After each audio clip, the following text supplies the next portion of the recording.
퇴근길에 만나는 뉴스 소셜 라이브 이브닝 박상욱입니다. 코로나19 신규 확진자 수가 지난 3월 신천지 사태 이후 가장 많은 수를 기록을 하게 됐습니다. 총 583명. 해외 유입을 제외하더라도 국내에서만 553명이나 됩니다. 그중에서 서울에선 208명, 경기에서 177명 등 전체 70%가 수도권에서 나오게 됐습니다. 자, 이제 대입 수능까지 남은 날짜 딱 일주일밖에 안 됩니다. 아무래도 이 방역에 우리 모두가 온 힘을 모아야 할 그런 이유 중에 하나가 될 것 같은데요. 다소 요즘 춥더라도 2시간에 한 번씩은 꼭 환기도 하시고 또 가족이나 친지, 지인들과의 모임은 최대한 자제해 주시면 좋을 것 같습니다. 자, 오늘 저희는 텔레그램 성범죄에 주목을 해보려고 합니다. 미성년자 등의 성착취물을 제작, 유포한 혐의로 이 재판에 넘겨진 박사방, 조주빈과 그 일당들에 대해서 법원이 오늘 중형을 선고했습니다. 그동안 디지털 성범죄에 무감했던 우리 사회가 조금은 바뀌기 시작했다 이런 평가도 나오지만 아직 갈 길이 멀어 보입니다. 그래서 오늘 소셜라이브 이브닝에선 조주빈과 그 일당에 대한 1심 판결의 의미와 앞으로 남은 과제들에 대해서 알아보도록 하겠습니다.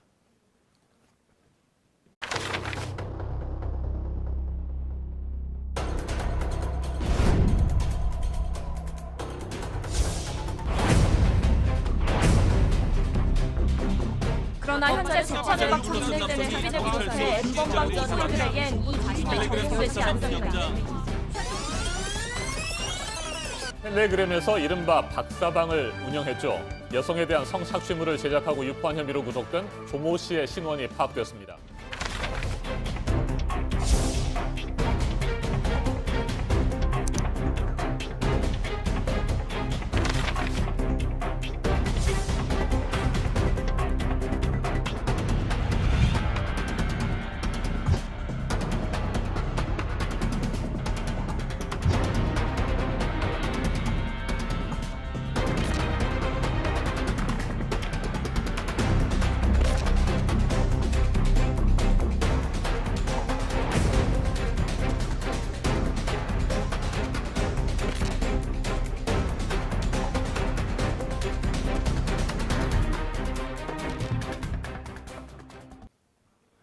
네, N번방 피해자들의 공동 법률 대리인이시죠. 오선희 변호사, 그리고 오늘 선고 공판 현장을 취재한 법조팀 오효정 기자와 함께 한 걸음 더 들어가 보겠습니다. 안녕하십니까?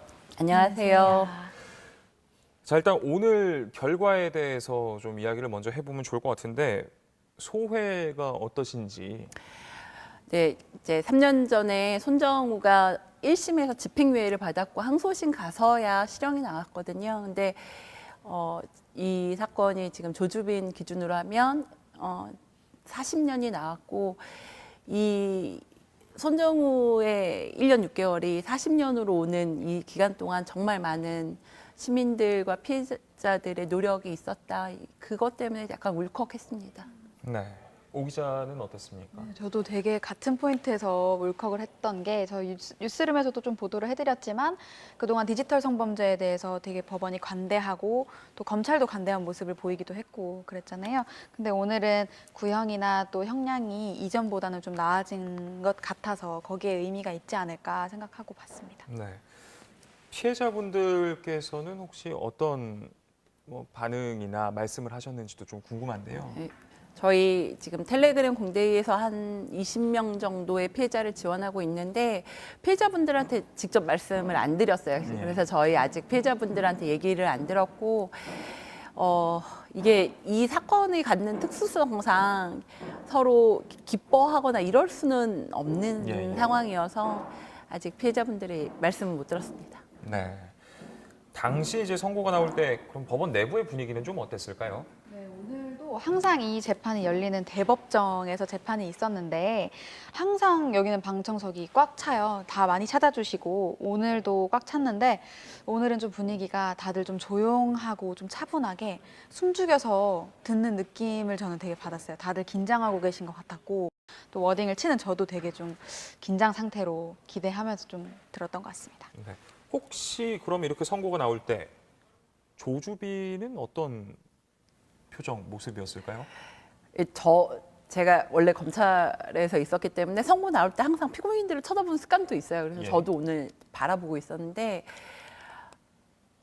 저는 예상과 달리 다 평화스러운 표정이어서, 그러니까 진짜 표정이 변화가 있거나 이렇게 놀라거나 이런 느낌이 아니고 그 뒤에 이제 구매자로 했던 뒤에 3명을 예. 제외하고 앞에 3명 그러니까 형량이 훨씬 높았던 표정의 변화가 전혀 없어서 좀 각오를 하고 있었나 이런 생각은 들었습니다. 아, 그랬군요. 되게 의연하더라고요. 네, 응. 이 참 의연할 입장이 아닌데 알겠습니다. 자, 그럼 본격적으로 오늘 선고 내용을 좀 자세하게 살펴보도록 할 텐데요. 일단 조주빈을 비롯해서 총 조주빈을 제외하고 이제 또 추가로 5명 어떤 범죄를 저질렀고 또 1심에서는 이 재판부가 어떤 판단을 했고 선고를 내렸는지 좀 정리를 해주시죠. 네, 우선 조주빈부터 혐의 사실을 좀 말씀을 드리면 피해자들을 유인하고 협박해서 성착취물을 제작하고 유포한 혐의, 그리고 아동 청소년의 강간을 지시한 혐의, 피해자들에게 협박하고 강요한 혐의, 또 뭐 마약 이런 걸 팔겠다 이러면서 빙자해서 사기를 친 혐의도 있고, 공익근무 요원들을 통해서 개인정보를 취득한 혐의도 받고 있습니다.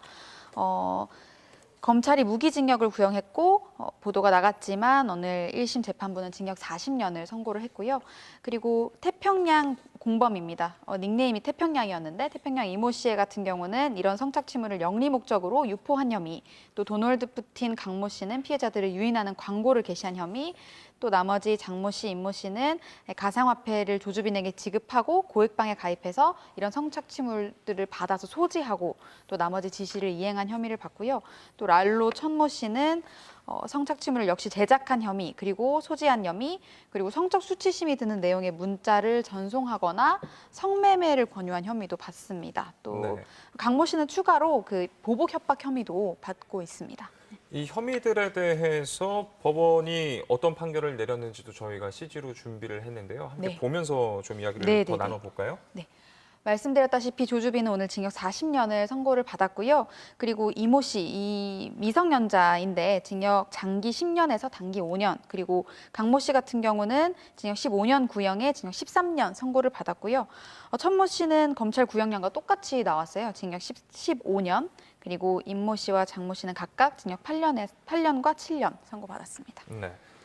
그런데 이제 닉네임 태평양 이 분 같은 경우에는 장기 10년, 단기 5년 이렇게 되는데 이게 어떤 의미인가요? 이 태평양은 지금 범죄 당시 나이가 만 15세고 지금 현재도 소년이에요. 그래서 예. 소년법상 만 19세까지를 소년법이 적용되고, 소년법은 특례가 있습니다. 형사처벌의 특례가 있어서 법정형 2년 이상의 유기징역형을 선고할 때는 단기와 장기를 정해서 부정기형으로 선고하도록 돼 있어요. 그래서 소년들의 경우는 이제 실형을 복역을 하면서 변화할 가능성을 보고, 그래서 단기형이 지난 다음에 내보내줄 수도 있기 때문에 그러니까 단기와 장기를 정하는데요. 지금 보면 장기 10년, 단기 5년 이렇게 돼 있잖아요.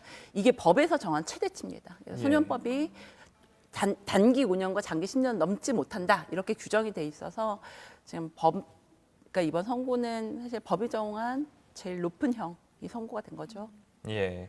이제 재판부가 범죄단체 조직 혐의에 대해서도 유죄를 인정을 했습니다. 디지털 성범죄 같은 경우에는 이런 죄가 인정이 된 게 처음이라고 들었는데 좀 의미를 설명을 해주신다면요. 그러니까 이제까지 그 범죄 단체라고 하면 전통적인 의미의 조직폭력배, 아니면 최근에 이제 중고차 사기단이 이렇게 인정이 됐던 사례가 있었고요. 이거는 처음 있는 일인데, 이거를 보면 이제 제작자가 있고 이것을 판매하는 자가 있고 구매하는 자가 있고 이것을 홍보하고 모집하는 사람들이 있어요. 그리고 피해자를 유인하고 피해자를 협박하고 막 이런 이 구조가, 이게 한 명이 있으면 범죄가 성립하지 않잖아요. 그러니까 절도나 폭력은 한 명이 할 수 있는 범죄지만 이거는 상대방이 서로 진짜 서클을 만들어서 입체적으로 서로의 몸이 돼서 굴러가야 하는 범죄이고, 이 범죄의 성격이 그래서 사회적으로 위험성이 훨씬 높고 사회적으로 피해가 더 크다는 거를 정면으로 인정했다는 의미로, 그래서 굉장히 중요하다 이런 생각이 듭니다. 네. 그런데 보면 이제 판결 내용이 태평양 그리고 랄로를 제외하고는 모두 이 검찰의 구형보다는 조금 약하게 그렇죠. 법원이 판결을 내리게 됐죠. 조주빈 같은 경우는 이제 뭐 엄청나게 많은 수의 반성문, 호소문 뭐 이런 거를 올렸다 썼다라는 것도 알려지긴 했었는데 이런 게 영향을 미친 걸까요? 제가 보기에는 이 반성문에 대해서는 지금 판결문이 나와봐야 하는데 지금 오늘 법정에 선고 당시엔 반성문에 대한 언급은 없었고요. 아, 예. 반성문이 이 지금 조주빈이나 강모 씨의 경우는 엄청나게 썼는데 형량을 보면 반영이 됐을 거라고는 보이진 않습니다. 더군다나 이 반성문을 형량에 반영하는 것에 대한 사회적 문제 제기가 워낙 있어서 법원에서 요즘은 거의 안 쓰고 있는 양형 사유를 삼지 않고 있는 추세이기도 합니다. 네. 또 이제 오늘 선고받은 피고인 중에서요. 박사의 주요 공범으로 꼽히는 이 붓다라는 별명의 강훈 그리고 김승민, 한모 씨, 이기아, 이원호 씨 이름이 빠져 있습니다. 네. 각각 다른 사건으로 좀 재판을 받고 있어요. 먼저 붓다 강훈부터 설명을 드리면 성착취물을 제작하고 유포한 혐의 그리고 범죄 집단 같은 경우에는 조직한 혐의를 받고 있고 또 강제추행과 협박한 혐의 등을 받고 있는데 특히 뭐 조주빈이 오른팔이라고 표현했다 뭐 이런 식으로 공범들이 증언하기도 했어요. 지금 따로 다른 사건에서 재판을 받고 있는 중입니다. 그리고 한모 씨 같은 경우 김승민, 닉네임이 김승민인데요. 한모 씨 같은 경우에는 오프라인 성착취도 저지른 인물이에요. 그래서 아청법 위반, 강간 등 혐의를 받고 있고 범죄단체의 경우 조직 혐의를 받고 있는데 역시 진행 중이고 징역 20년을 검찰이 구형한 상태입니다. 선고는 그 강훈하고 같은 날에 이루어질 것 같아요. 네. 그리고 이기아, 이원호 같은 경우는 군사법원에서 재판 중인데요. 강훈 재판 때 증인으로 한번 나온 적이 있는데 후원자라는 그룹방을 만들기도 했다고 해요. 이원호가요. 그리고 홍보에도 참여를 하는 역할을 했다고 합니다. 박사의 주요 구성원인데 현재 군사법원에서 재판을 받고 있습니다. 자, 그럼 이들 같은 경우에도 이 범죄단체 가입죄 이게 적용이 될 수 있을까요? 지금 뭐 강원도 그렇고 다 부인 중이에요. 범단에 대해서는 뭐 이번 사건 피고인들도 다 부인을 했었고요. 근데 뭐 이번 사건의 판결의 영향이 당연히 있을 거고 지금 체포되고 구속되는 시기가 달라서 제가 합해지지 못하고 따로따로 재판을 받고 있는데 이 사건과 결과적인 결론을 형평성을 맞춰야 되기 때문에 이 사건에서도 강원 사건 등에서도 유죄가 인정되지 않을까 이렇게 생각하고 있습니다. 네, 지금 많은 분들께서 의견과 질문 남겨주고 계시는데요. 좀 살펴보고 넘어가 보도록 하겠습니다. 유튜브에서 아이디 김경문님, 조주빈의 선고에서 징역 40년이라고 나왔는데 앞으로 남은 선고는 얼마나 더 남았고 디지털 성범죄를 막을 방법이 없을지 정말 시급합니다. 이런 의견도 주셨고요. 반면 유튜브에서 아이디 김은재님은 살인도 40년이 안 되는데 형량이 굉장히 많은 것 같기도 하다라는 의견도 있었습니다. 또 이제 반대로 크라이시스 9064님, 형량 40년에서 제발 1년이라도 줄이는 과오가 없기를 기왕 이렇게 된 거 미성년자 보호법도 폐지합시다라는 의견들도 있었습니다. 이 40년을 놓고 다양한 의견들이 지금 댓글창에서 나오고 있습니다. 당연하다 혹은 살인보다 더 길어 보인다? 어떤가요? 평면적으로 비교할 수는 없죠. 그러니까 살인이 한 명에 대한 살인이 이거보다 훨씬 낮은 경향은 당연히 좀 있고요. 그건 맞는 말인데 이게 피해자의 수가 사실은 이 사건의 피해자의 수가 굉장히 많고 공소장도 이만큼 두꺼워요. 예. 그러니까 공소장을 저희가 2시간 넘게 보면서 정리를 할 만큼의 공소 사실이 많았기 때문에 범죄의 개수와 죄질에 비추면 그리고 우리가 흔히 언론에서 접하는 살인죄보다 많다고 해서 이게 진짜로 과도하게 많은 거냐 이거는 아닌 것 같습니다. 네. 예. 저도 아까 간략하게만 혐의를 설명해 드렸는데 방금 오늘 재판부 워딩 일일이 다 세보니까 혐의가 지금 16개 정도가 예. 되거든요. 네. 그래서 아무래도 이걸 다 감안하고 무기징역을 네네네네. 구형한 게 아니었을까. 네. 또 이런 질문도 있었습니다. 선고 후에 혹시 판결에 대해서 항소는 안 했나요? 항소는 선고일부터 7일까지이고 저의 개인적인 의견은 모든 사람이 다 항소할 것이다라고 생각하고 있습니다. 예. 아직까지는 공식적으로 네. 항소 의사를 밝힌 사람은 없는. 없지만 예. 예, 알겠습니다. 자, 그리고 이제 박사방 외에 또 이제 텔레그램의 성착취방이 또 있죠. 텔레그램 성착취방의 시초로 알려지기도 한 이제 갓갓 이 문형욱이랄지 또 또 이제 각각한테 지시를 받았던 안승진의 재판은 지금 어느 정도 진행이 된 건가요? 네, 지금 안동지원에서 재판이 진행 중인데요. 갓갓의 경우에는 원래 이번 달 선고를 앞두고 있었는데 지금 검찰의 공소장 변경이 있어서 선고가 잠시 미뤄진 상태지만 검찰이 무기징역을 구형한 상태입니다. 그래서 선고가 조만간 곧 날 걸로 보이고요. 그리고 안승진 같은 경우에는 다음 달 17일에 선고를 앞두고 있고 검찰은 징역 20년을 구형했습니다. 이 사건 관련해서 지금 1심 판결을 이미 받은 사람들도 있죠? 네, 있습니다. 정리를 하자면 왓치맨 전모 씨 같은 경우에 징역 7년을 선고받았고요. 지난달 16일입니다. 네. 그리고 로리대장 태범이라는 닉네임을 쓰는 배모 씨는 제2의 N번방을 개설한 혐의를 받았는데요. 춘천지법에서 장기 10년에 단기 5년 받았고요. 그리고 류모 씨는 징역 7년, 신모 씨 징역 1년. 아무래도 지난해 11월이다 보니 좀 징역 1년의 갓갓의 후계자 혐의를 받았거든요. 네. 네. 일단 지금 설명드린 선고 내용을 보면 중앙지법하고는 조금 차이가 조금이 아니라 사실 좀 많아 보입니다. 많죠. 예. 그러니까 아까 오유정 기자님 말씀하신 그 신모씨 켈리 보면 1년이잖아요. 예, 예. 그 올해가 사실 성범죄 사건의 이 사법부의 태도에 대한 이제 역사적인 첫 해가 되지 않나 이런 생각이 예. 들고요. 지난 5월에 무슨 일이 있었냐면 이 뭐 추적단 불꽃 리셋 같은 데서 예, 예. 활동하시는 분들이 법관 전문 연수에 가서 강연을 하셨어요. 아, 그리고 예. 판사들하고 2시간 넘게 엄청난 토론을 했다고 하더라고요. 그래서 저기 그때 참가했던 판사님 표현으로는 이렇게 스스로를 깨뜨리는 경험이 없었다. 정말 다시 고민하게 됐다. 이런 말을 하기도 했었고요. 지금 이런 이제 뭐 불꽃이나 리셋 같은 활동가들의 노력으로 사실 아까 말한 문영국 사건에 안동지원에 8만 장이 넘는 탄원서가 제출되기도 예, 했었어요. 그래서 이런 노력들이 쌓여서 정말 우리 그러니까 법원 사실 검찰 수사기관도 마찬가지로 이것에 대해서 얼마나 안일하게 생각하고 있었는지를 정말 밖에서 깨뜨리고 들어간 거죠. 사실 디지털 성범죄 사건을 놓고 앞서서 이제 오효정 기자도 잠깐 이야기를 했었습니다만 단순히 법원뿐만 아니라 수사 단계에서 뭐 경찰이나 검찰 모두 소극적인 모습을 보여왔던 것이 사실이잖아요. 이제 변호사님께서는 또 이제 검사 출신이시기도 하시고 보시기 좀 어떻습니까? 제가 늘 하는 말인데 머릿속에 아예 이것에 관한 필터가 없었어요. 그러니까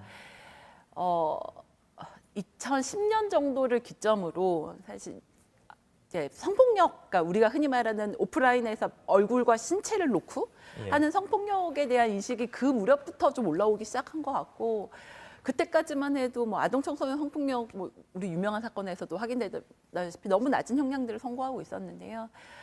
디지털 성폭력은 이 인식을 법조인들이 못 따라가고 있었던 거죠. 그래서 특히 물리적으로 피해가 없잖아. 뭐 맞은 것도 아니잖아. 뭐 이렇게 되는 거죠.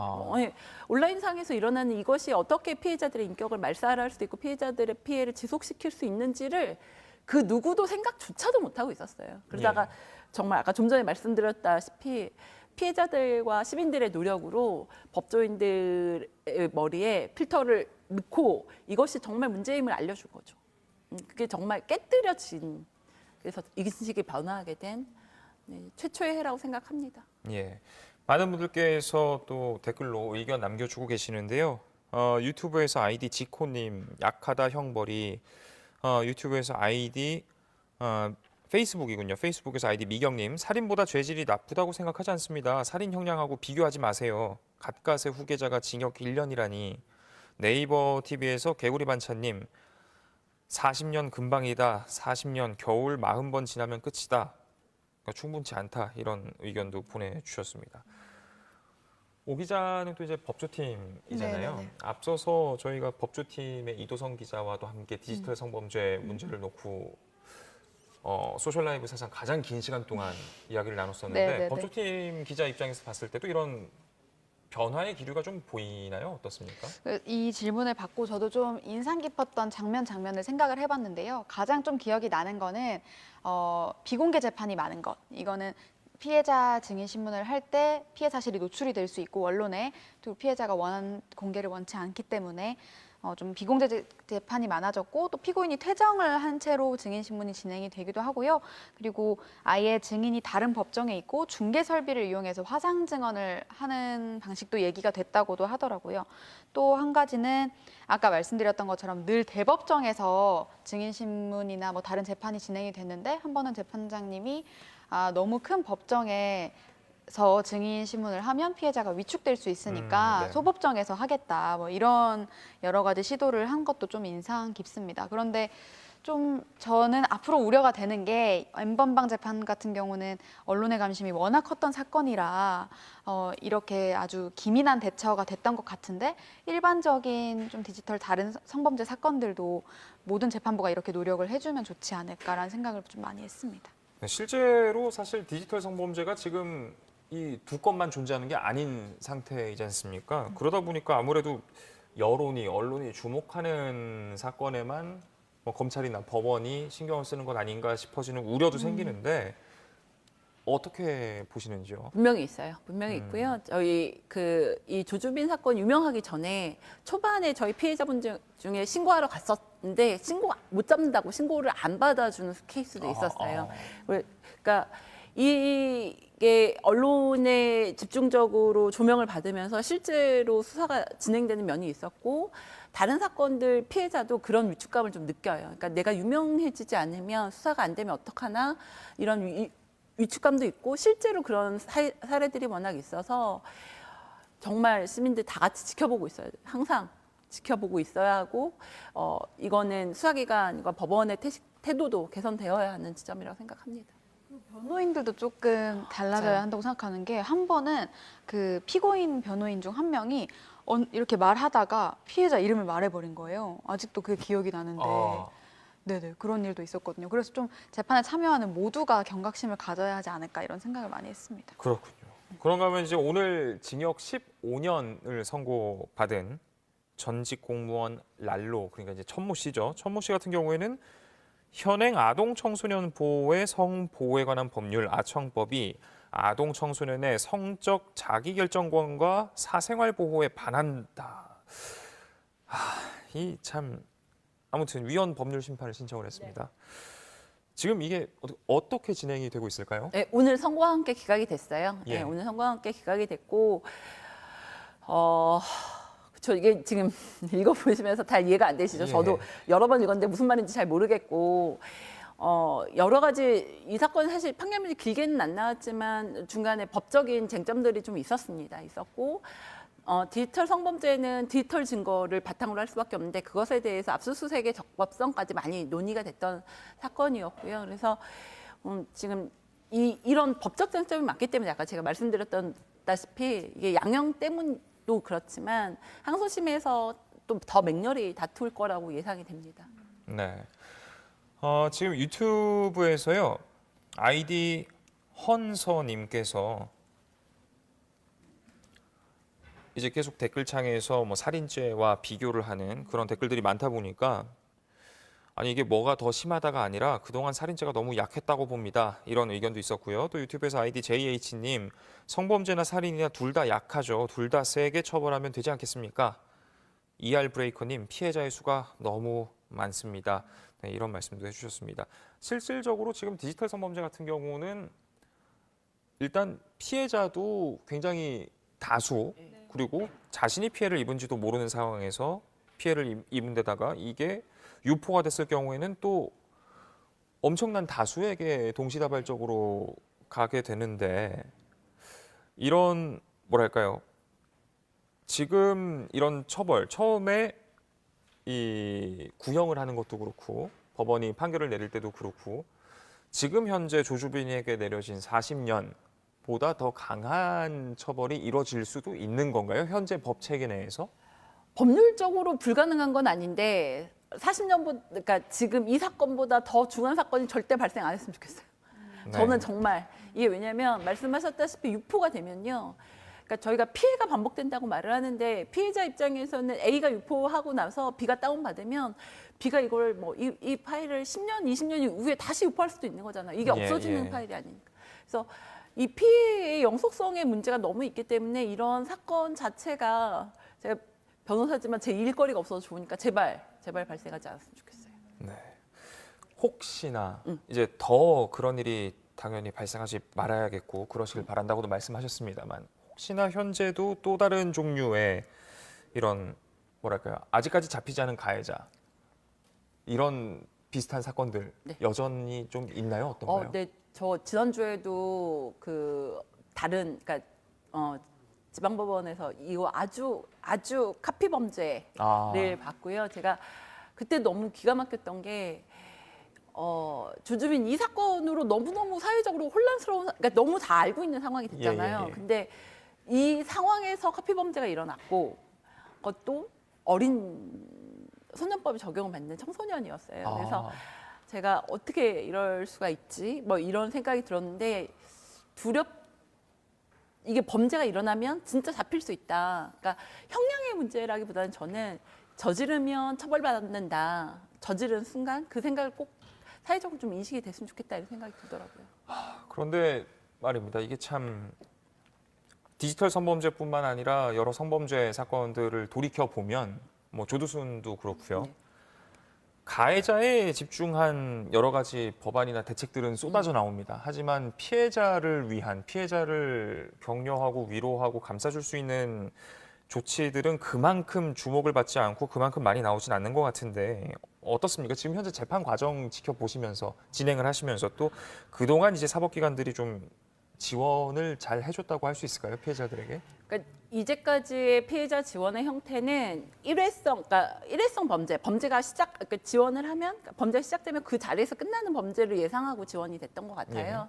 그런데 이거는 아까 좀 전에 말씀드렸듯이 피해가 계속 반복될 수밖에 없고 다양한 형태의 피해가 동시다발적으로 일어납니다. 그래서 피해자 지원의 뭐 횟수나 금액 뭐 이런 게 다 제한이 돼 있기 때문에 이런 어려움이 있었고 또 피해자 입장에서는 이름을 바꾸거나 주소를 바꾸거나 이래야 되는 주민번호를 바꾸거나 이래야 되는 여러 가지 법률적인 이제 난감함에 놓여 있어서 좀 사고를 넓힐 필요는 있다. 또 하나는 아까 오유정 기자님 말씀하신 것처럼 저희가 이번에 당황했던 거는 형사재판은 증거를 제시하고 법정에서 제시하도록 돼 있어요. 근데 네. 이 사건의 증거는 피해자들의 성착취물이 증거였잖아요. 네네. 그럼 법정에서 이걸 틀어야 돼요. 예. 근데 이 문제가 너무너무 중요한 문제였고 그래서 이것을 어떻게 증거 조사를 하느냐에 대한 게 되게 근데 각 법원마다 운영과 시설 장비의 문제 때문에 되게 어려움을 겪었어요. 그래서 앞으로 이런 범죄의 증거 조사 방법도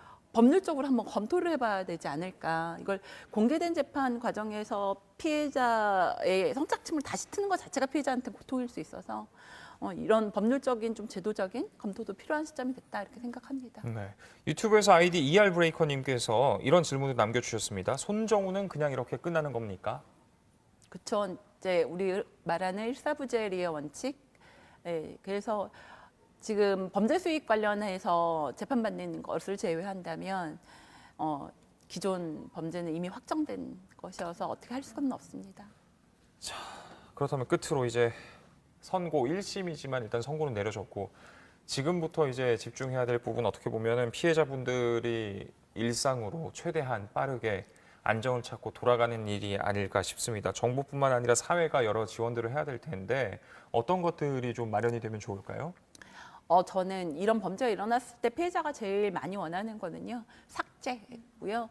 삭제가 지금 저희가 발견하는 건 외국 사이트에서도 되게 많이 발견이 되거든요. 그래서 빠르고 신속한 삭제 외에는 답이 없습니다. 그래서 삭제 관련한 예산이 좀 많이 확보가 돼서 삭제가 최대한 빨리 신속하게 이루어졌으면 좋겠습니다. 이게 1번으로 꼽으라면 이거예요. 예, 오 기자는요? 저도 삭제를 꼽고 싶고요. 아까 변호사님 말씀하신 것처럼 좀 다시는 이런 범죄가 일어나지 않았으면 좋겠다라는 생각이 좀 가장 먼저 드는 것 같습니다. 뭔가 이 사람들이 너무 끔찍하다라고 제가 재판을 보면서 느꼈던 순간 중에 하나는 그 증인 신문을 하면서 이런 장면이 나왔어요. 텔레그램 방에서 자기들끼리 끝말잇기를 하면서 이긴 사람에게 그 피해자에게 어떤 행동을 시킬 수 있는 권리를 준다든지 이 사람들에게는 이게 하나의 게임이었구나라는 게 정말 오랜 시간 동안 제 머릿속을 좀 떠나지 않더라고요. 앞으로는 좀 이런 일이 없었으면 좋겠고 말씀하신 것처럼 좀 재반 제도도 잘 갖춰졌으면 좋겠다 이런 생각이 듭니다. 네, 자 지금까지 오선희 변호사 그리고 오효정 기자와 이야기 나눴습니다. 오늘 말씀 고맙습니다. 감사합니다.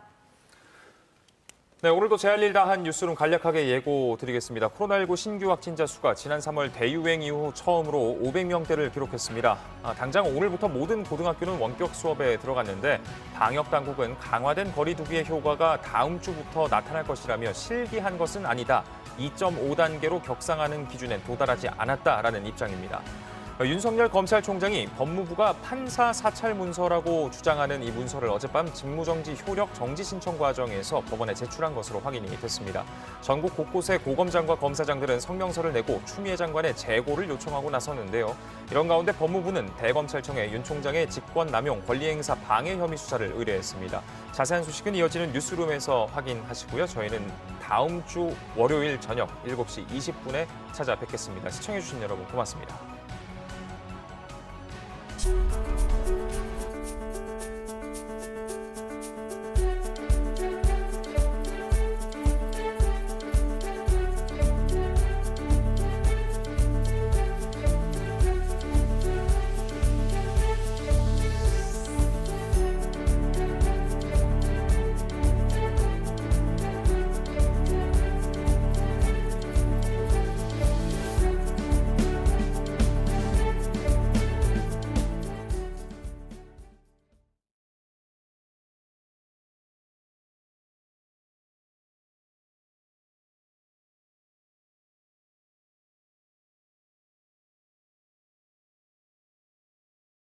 곧이어